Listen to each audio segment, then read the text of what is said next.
آسان سمجھ لیتے ہیں. ہمیں کیوں ایسا لگتا ہے کہ اتنی ساری سہولیات ہونے کے بعد، اتنا سب کچھ ہونے کے بعد کسی شخص کو ڈپریشن نہیں ہو سکتا؟ میں ایسے بہت سے لوگوں کو جانتی ہوں جن کے پاس اللہ کا دیا بہت کچھ ہے، بڑی خوشگوار اچھی زندگی گزار رہے ہیں. ان کو آپ دیکھ کر نہیں کہہ سکتے کہ ان کے ساتھ ایسا کچھ مسئلہ چل رہا ہے، لیکن وہ ڈپریشن سے گزر رہے ہیں. جب ہم بیمار پڑ جاتے ہیں تو ہم ڈاکٹر کے پاس چلے جاتے ہیں کہ جی ہمیں نزلہ ہو گیا، زکام ہو گیا، تو اس کا تعلق بھی باڈی سے ہے، برین بھی آپ کی باڈی میں ہی ہے. کچھ ایسی چیزیں ہو جاتی ہیں کہ اس کا فنکشن ٹھیک سے کام نہیں کر رہا، بیلنس نہیں ہو رہا، تو اس کے لیے بھی تو علاج موجود ہے نا. اس کو پھر ہم ٹیبو کیوں بنا لیتے ہیں؟ کیوں ہم اپنے سامنے نوجوانوں کی جانوں کو جاتے ہوئے دیکھ رہے ہیں؟ تو یہ 3 طرح کی چیزیں آئی ہیں، لیکن پولیس کا جو ورژن ہے کہ خود سے انہوں نے یہ سب کیا ہے، وہ اس وقت پولیس کی جانب سے کہا جا رہا ہے. اور S H O Raza Khan صاحب انکوائری کر رہے ہیں، اس پر تحقیقات کی جائیں گی کہ وجہ کیا بنی، سبب کیا بنا. تو یہ چیز آن ریکارڈ موجود ہے، میں آپ سے خبر بھی اپنے اس ویڈیو میں شیئر کر رہی ہوں. دوسرا، کچھ لوگ یہ کہہ رہے ہیں کہ ان کی شادی نہیں ہوئی تھی. انفارمیشن آپ لوگ غلط دیتے ہیں، انفارمیشن کی تحقیق کر لیا کریں.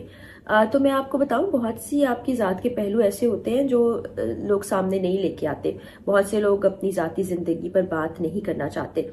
تو یہ مصدقہ بات ہے کہ ان کی شادی ہوئی تھی، لیکن شادی چل نہیں سکی، اور اس بات سے بھی وہ دل برداشتہ تھے.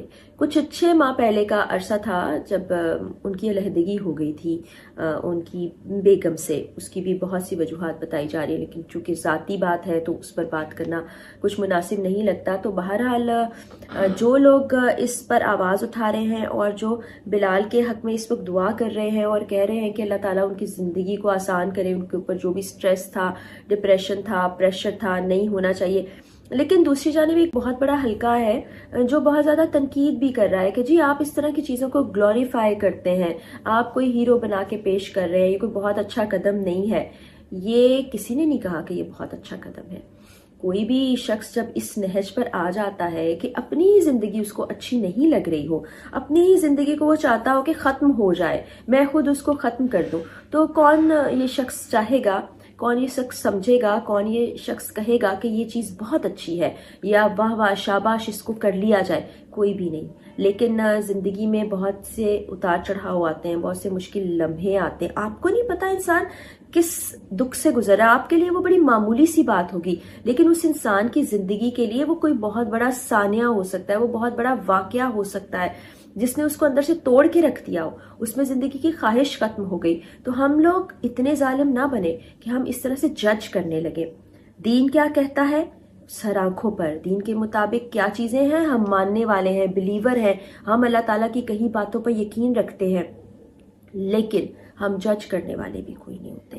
اللہ تعالیٰ جج کرنے والا ہے. اللہ تعالیٰ کو معلوم ہے کون شخص کیسا ہے، اس کے اندر کیا چل رہا تھا، اس کی زندگی کے حالات و واقعات کیا تھے. ہم لوگ صرف اتنا ہی جانتے ہیں جو ہمیں نظر آتا ہے، ہم سوشل میڈیا پر جو دیکھتے ہیں وہ ہمیں نظر آتا ہے. اگر بلال پاشا کی بات کر لیں تو لوگوں کو یہ نظر آتا ہے کہ ایک مزدور کا بیٹا CSS ایگزامز کو پاس کرنے کے بعد بڑے اعلیٰ عہدے پر فائز ہو گیا، اس کے پاس سہولیات کی کمی نہیں تھی، پیسہ تھا، عزت تھی، دولت بھی آ گئی تھی، تو اس کو کس چیز کی کمی ہو سکتی ہے.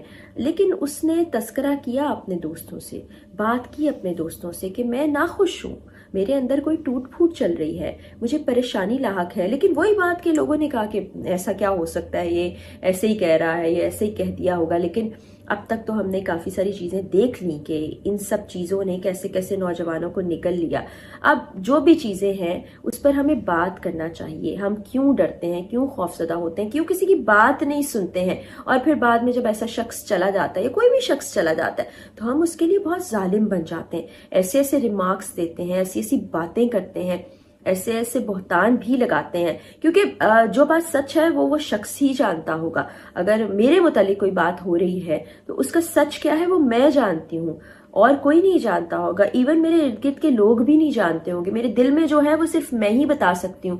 تو ایسے میں کوئی شخص بھی اٹھ کر کوئی بھی بات کر دے تو وہ حقیقت پر مبنی نہیں ہوگی، وہ آپ کی رائے ہو سکتی ہے، وہ اسپیکولیشنز ہو سکتی ہیں، وہ آپ خود سے ایک سیناریو بنا کے پیش ضرور کر سکتے ہیں، لیکن وہ سچ نہیں ہوتا۔ سچ جس شخص سے متعلق ہوتا ہے وہی جانتا ہے۔ اسی طرح جو حالات و واقعات کسی کے ہوتے ہیں، جو اس سے گزر رہا ہوتا ہے، وہ وہی جانتا ہے۔ تو خدا را میں ایک مرتبہ پھر اپنے پلیٹ فارم کے ذریعے سے آپ تمام دیکھنے والوں سے ریکویسٹ کروں گی کہ دیکھیے، اگر آپ کا دل نہیں چاہ رہا اچھی بات کرنے کو، آپ کو لگ رہا ہے کہ یہ جو چیز ہوئی ہے یہ بہت بری تھی، ہمارے مذہب کے بھی منافی ہے، جس سے میں بالکل یہ نہیں کہتی کہ اس کو کوئی سپورٹ کیا جانا چاہیے، لیکن اس کے پیچھے حالات و واقعات کو بھی دیکھنا چاہیے۔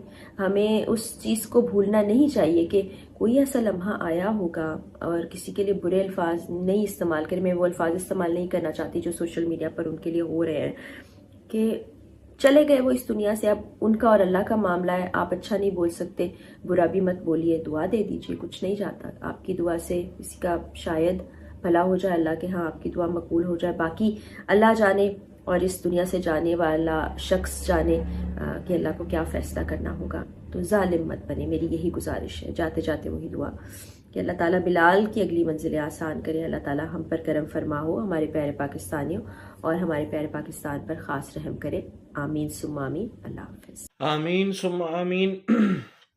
تو یعنی ایٹ دا اینڈ ریکویسٹ یہی کی ہے جناب فرا اقرار صاحبہ نے کہ ہم ظالم کیوں بن رہے ہیں، ہمیں کیا ضرورت ہے ظالم بننے کی، ہم کیوں ایسے ایسے کومنٹس کرتے ہیں کہ جن کا اثر ان کی فیملی پہ بہت برا اثر پڑتا ہے، ٹھیک ہے، یا پڑ رہا ہے۔ تو ہمیں ظالم نہیں بننا چاہیے، ہمیں خود سوچنا چاہیے کہ بہت سارے ایسے معاملات اور واقعات ہو سکتے ہیں ہر انسان کے ساتھ۔ اب ہر بندہ ہر کسی کو ہر چیز نہیں بتاتا، اس کے دل میں کیا چل رہا ہے وہ جانتا ہے، یا اس کی رب کی ذات جانتی ہے۔ آپ کیا جانتے ہیں؟ آپ کیوں ایسے بیڈ کومنٹس کرتے ہیں، یا آپ کیوں ایسے ہارڈ کومنٹس جو ہے ہارڈ کومنٹس کرتے ہیں، یا ایسی باتیں کرتے ہیں کہ جو ان کی فیملی کے لیے ناگوار ہیں؟ ان کا معاملہ ہے اور اللہ تعالیٰ کا معاملہ ہے کہ اللہ کو کیا منظور تھا، اللہ کو کیا منظور ہے، اور آگے اللہ پاک نے ان کے لیے ان کی جو منزلیں ہیں وہ کیسے رکھی ہوئی ہیں۔ یہ ہم سب کو ان کے لیے دعا کرنی چاہیے کہ اللہ پاک ان کے لیے آسانیاں پیدا فرمائے اور ان کے اگلے جہان کی منزلیں اللہ پاک آسان فرمائے۔ ہمیں کوئی ایسی باتیں نہیں کرنی چاہیے کہ جو ان کے خاندان کے لیے بہت بری ثابت ہوں، یا ان کی فیملی کے لیے، ان کے بہن بھائیوں کے لیے بہت بری ثابت ہوں۔ یقین کریں ان کی فیملی جانتے ہیں، آپ نہیں جانتے کہ ان کی فیملی کس یعنی کہ اس وقت وہ گزر رہی ہے، ان کے اوپر کیا گزر رہی ہے، اور ان کے اوپر یعنی کیا قیامت گزر رہی ہے، یہ وہی جانتے ہیں جن کے اوپر یہ ساری چیزیں گزرتی ہیں۔ ہم اور آپ کچھ بھی نہیں جان سکتے، ہم تو صرف تنقیدیں کرنے کے لیے بیٹھے ہیں کہ فلاں نے یہ کر دیا، یہ کر دیا، یہ کر دیا۔ تو خدا را ہماری یہی دعا ہے کہ آپ کو کوئی حق نہیں ہے کہ آپ کسی کے بارے میں کوئی غلط رائے پیش کریں، یا ایسے کوئی ہارڈ قسم کے کومنٹس کریں، یا ایسی کوئی بدگمانیاں پیدا کریں جو ان کے لیے، ان کی فیملی کے لیے بہت بری ہوں۔ ہمیں اللہ پاک ہدایت نصیب کرے، اللہ پاک ہدایت عطا فرمائے، ہماری یہی دعا ہے۔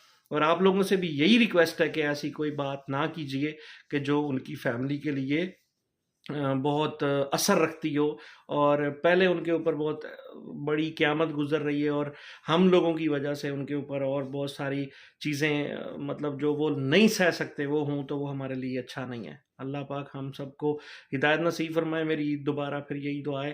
اور آپ لوگوں سے گزارش ہے اینڈ میں کہ آپ لوگوں کا بہت شکریہ، آپ لوگوں نے پچھلی ویڈیو کو بھی کافی پسند کیا ہے، اور امید ہے مجھے کہ یہ ویڈیو بھی آپ کو پسند آئی ہوگی۔ اور چینل کو جن دوستوں نے ابھی تک سبسکرائب نہیں کیا تو لازمی چینل کو سبسکرائب کر دیجئے گا۔ آپ سب کا بہت شکریہ، اپنا اور اپنے پیاروں کا خیال رکھیے، اور ہمیں دیجیے اجازت، انشاءاللہ ملتے ہیں کسی اور نئی ویڈیو میں، تب تک کے لیے اللہ حافظ۔